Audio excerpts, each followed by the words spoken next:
Sebelum meninggal, Tunku Abdullah Syaf'i pernah membuat wasiat. Jika pada suatu saat nanti Anda mendengar berita saya telah syahid, janganlah saudara merasa sedih dan patah semangat. Sebab saya selalu memunajat kepada Allah Subhanahu wa taala agar mensyahidkan saya apabila kemerdekaan Aceh telah sangat dekat. Saya tak ingin memperoleh kedudukan apapun apabila negeri Aceh merdeka.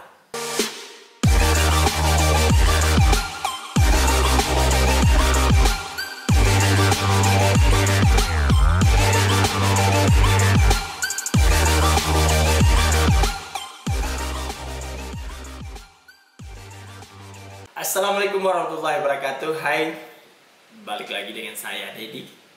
Hari ini saya akan mengupas biografi ya, 3 panglima atau 3 pentolan GAM ya, di masa konflik dulu, masa konflik Aceh. Kita akan mengupas secara singkat dan jelas siapa sebenarnya sosok yang paling disegani, yang paling ditakuti dan paling dihormati di semua kalangan. Kita mulai yang ketiga, yaitu Muhammad Rashid. Beliau lebih dikenal dengan nama Ahmad Kandang. Ahmad Kandang lahir di Menasah Blang, Kandang Muara II, Lok Semawe, Aceh pada tahun 1963. Ahmad Kandang merupakan tokoh dan pentolan GAM wilayah Pasir. Dan beliau juga pernah menjabat sebagai Wakil Panglima Gerakan Aceh Merdeka wilayah Pasir.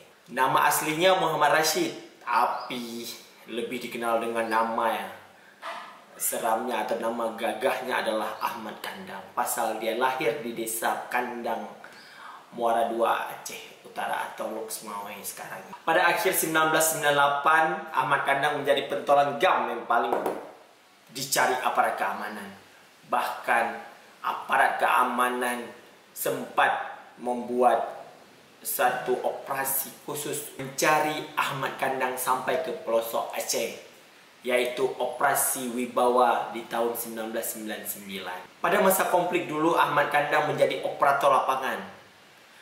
Itu yang tidak mudah bagi TNI mengungkapkan siapa si Ahmad Kandang. Ia dilindungi oleh pasukan-pasukan elitnya dan juga masyarakat Kandang sangat mencintai beliau. Ahmad Kandang dikenal dengan sebutan Robin Hood-nya Aceh. Ahmad Kandang juga menjadi pelaku utama pembobolan Bank Sentral Asia Lok Semawe pada tahun 1997. Ahmad Kandang juga menjadi hal yang sangat menarik adalah beliau sangat dicintai oleh masyarakat. Karena beliau seringkali memberikan rezeki, kalau memang beliau melebihi rezekinya akan dibagi seluruh penduduk di kampungnya. Dengan kemurahan hati beliaulah sehingga beliau sangat dijaga dan diayomi dan disegani oleh masyarakat. Pada pertengahan tahun 1998 misalnya, saat pasukan Brimob telah menggepung rumah Ahmad Kandang, mereka tak berani menembak Panglima GAM Pasir tersebut. Dikarenakan di dalam rumah tempat persembunyian Ahmad Kandang itu ada seorang anak dan ibu. Warga sempat juga membuat suatu blokade atau satu tameng atau pagar betis untuk melindungi Ahmad Kandang, sehingga Brimob tidak bisa menembaki karena ada kerumunan warga, sehingga di dalam kerumunan warga itu Ahmad Kandang bisa melarikan diri. Sosok Ahmad Kandang juga dikenal dengan seorang jenius perakit bom, di mana beliau juga banyak merakit bom untuk menghalang laju geraknya TNI, Polri dan juga pasukan-pasukan elit lainnya.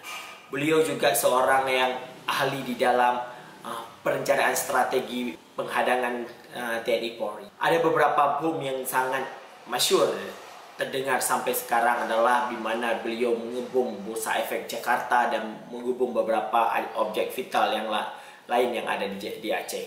Tetapi beliau meninggal dengan secara tragis, yaitu dengan meledaknya bom yang beliau rakitkan. Bom ini digunakan adalah untuk menghadang konvoi atau iring-iringan TNI yang akan melaju ke kampung Kandang. Kita beralih ke nomor 2. Di nomor 2 ada Tengku Ishak Daud. Beliau adalah satu panglima GAM wilayah Perla.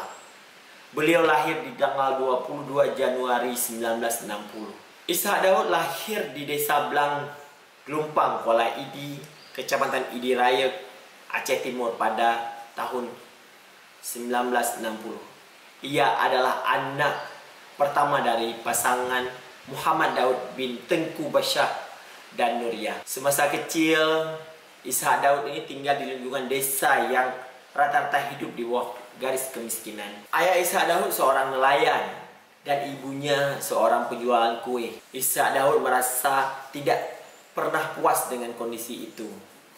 Akhirnya pada awal tahun 1998, Ishak Daud pada saat itu berusia 24 tahun memutuskan merantau ke Malaysia. Mengadu nasib ke Malaysia untuk merubah kehidupan yang lebih layak. Di negeri jiran itu, Ishak Daud bekerja serampangan sebagai kuli bangunan dan juga penjaga restoran. Karena tak tahan hidup seperti itu terus di Malaysia, beliau Ishak Daud memutuskan merantau ke Singapura. Karena beranggapan bahwa di Singapura juga banyak orang-orang Aceh yang merantau. Tidak lebih baik daripada Malaysia, di Singapura juga beliau bekerja serabutan dan juga sampai kuli bangunan dan juga supir angkot atau supir bus di Singapura. Ishak Daud di Singapura lah beliau mengenal pergerakan Aceh Merdeka. Apalagi saat itu banyak sekali aktivis Aceh Merdeka menggelar pertemuan politik praktis. Selama bekerja di Singapura, Ishak Daud sering mengikuti pertemuan tersebut sehingga beliau terdoktrin atau beliau masuk ke dalam ranahnya gerakan Aceh Merdeka. Pada Juni 1987, Ishak Daud akhirnya disumpah oleh Tengku Abdullah Musa. Tengku Abdullah Musa adalah seorang panglima atau seorang anggota GAM di kala itu. Apalagi Hasan Tiro yang bermukim dan mengendalikan GAM di Swedia membutuhkan pemuda Aceh yang berani dan gagah untuk dididik pendidikan militer dan dikirim ke Libya. Ishak Daud termasuk dalam rombongan 40 pemuda Aceh yang dikirim ke Libya. Sepulang dari Libya, dia singgah di Singapura selama 12 hari. Ishak Daud pun memutuskan pulang ke Aceh melalui pelabuhan Tanjung Balai. Dari sana ia naik bus dan kembali ke kampung halamannya di Idi Raya. Awalnya dia bekerja sebagai pedagang ikan dan juga diam-diam dia merekrut pemuda-pemuda untuk terlibat di dalam gerakan Aceh Merdeka. Ishak termasuk tokoh pertama yang mengibarkan bendera Aceh Merdeka di SMA Idi Raya, Aceh Timur pada 4 Desember 1989. Setelah pengibaran bendera di Gunung Halimon, Pidia yang dilakukan Hasan Tiro pada 4 Desember 1976. Pada 20 Mei 1990, Ishak Daud menyerang pos ABRI atau pos TNI di Blang Buluh Ara. Blang Buluh Ara ini adalah di Aceh Utara. Dalam penyerangan itu, 2 tentara dan seorang pelajar SMP meninggal dunia. Kelompok Ishak Daud juga berhasil mengambil 22 pucuk senjata M16 dan senjata jenis minimi lainnya. Untuk mempertanggungjawabkan perbuatannya, Ishak Daud divonis 20 tahun penjara oleh Pengadilan Negeri Lok Sumawe. Sidang digelar di Sabang karena dalam beberapa persidangan sebelumnya Ishak Daud selalu dieluluhkan oleh simpatisannya, oleh pendukungnya. Saat itu Ishak Daud disebut-sebut sebagai Kepala Biro Penerangan Aceh Merdeka. Namun Ishak Daud hanya sempat menjalani hukuman 2 tahun saja. Karena pada pemimpinan Presiden Abdurrahman Wahid di 21 Mei tahun 2000, Ishak Daud dibebaskan. Ishak Daud memutuskan kembali bergabung dengan GAM. Posisi terakhir Panglima GAM wilayah Perla dan Tamil. Ishak Daud meninggal dalam sebuah penyergapan oleh TNI pada akhir tahun 2000. Yang pertama, perkasa alam Tengku Abdullah Syafi'i. atau lebih dikenal dengan sebutan Tengkulah. Beliau lahir 12 Oktober 1947. Beliau adalah tokoh pejuang GAM yang sangat disegani dan sangat dihormati baik oleh TNI maupun Polri dan anggota GAM dan masyarakat secara keseluruhan. Beliau adalah Panglima GAM yang sangat berani dan gagah dan berwibawanya. Tengku Abdullah Syafi'i atau Tengkulah adalah Panglima GAM yang sangat karismatik, si disegani kawan dan ditakuti lawan. Itulah slogan yang pantas untuk disematkan kepada Tengku Abdullah Syafi'i. Kalangan pasukannya, Tengkulah sangat tegas, sangat sopan dan juga santun dan bersahaja dalam semua segi komunikasi, sikap dan lain-lain. Sebelum menjadi Panglima GAM, Tengkulah juga memimpin sayap militer GAM. Dia pernah menjabat sebagai Panglima GAM wilayah PD dan terakhir dia menjadi Panglima GAM seluruh Sumatera.